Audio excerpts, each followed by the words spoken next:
សួស្តីកូនៗជំរាបសួរលោកគ្រូអ្នកគ្រូជាទីរាប់អានថ្ងៃនេះខ្ញុំមកធ្វើការបង្ហាញពីរបៀបប្រឡងនៅក្នុងកម្មវិធីថ្នាលបឋមឬក៏កម្មវិធី PLP ចឹងជាដំបូងយើងត្រូវចុចទៅលើសញ្ញាត្រេក3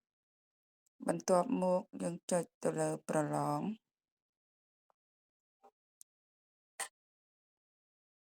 បន្ទាប់មកទៀតយើងចុចទៅលើមុខវិជ្ជា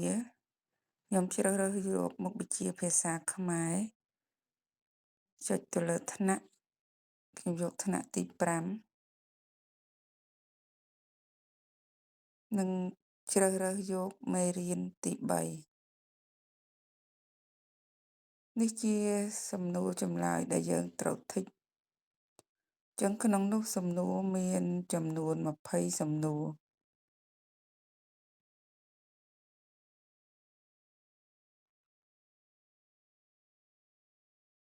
យើងចុចសំណួរបន្ទាប់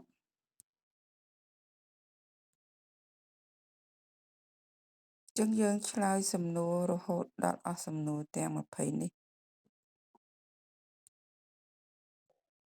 នេះជាសំណួរចុងក្រោយចឹងយើងឆ្លើយសំណួរចុងក្រោយរួចហើយយើងចុចបញ្ជូនវានឹងចេញលទ្ធផលបែបនេះបើលទ្ធផលបានចាប់ពី85%ឡើងទៅយើងអាចទទួលសញ្ញាបត្របានហើយបើលទ្ធផលបានក្រោម85%គឺយើងមិនអាចទទួលសញ្ញាបត្រទេ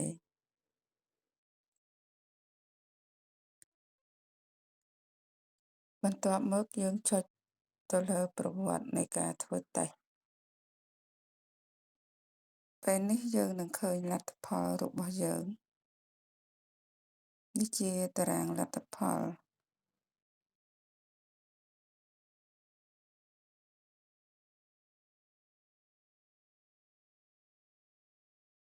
បើសិនជាលទ្ធផលមានឃើញសញ្ញាកែវពង្រីកនិងម៉ាស៊ីនព្រីនព្រមទាំងសញ្ញាមេដៃមានបូក្រហមនេះ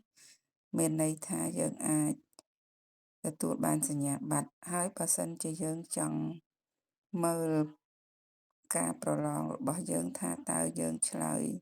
សំណួរត្រូវនិងខុសបានចំនួនប៉ុន្មានសំណួរយើងចុចទៅលើសញ្ញាកែវពង្រីកនេះយើងនឹងឃើញ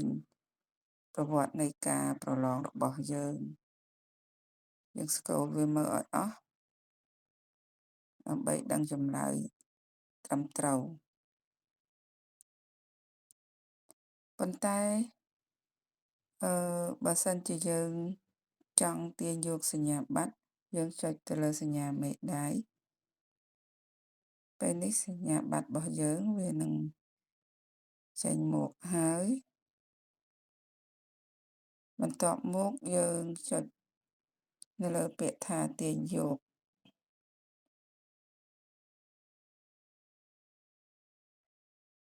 ពេលនោះសញ្ញាបត្ររបស់យើងចូលទៅក្នុង Gallery ឬក៏កន្លែងផ្ទុករូបថតចាសសូមអរគុណចំពោះការតាមដានមើលការបង្ហាញរបស់ខ្ញុំ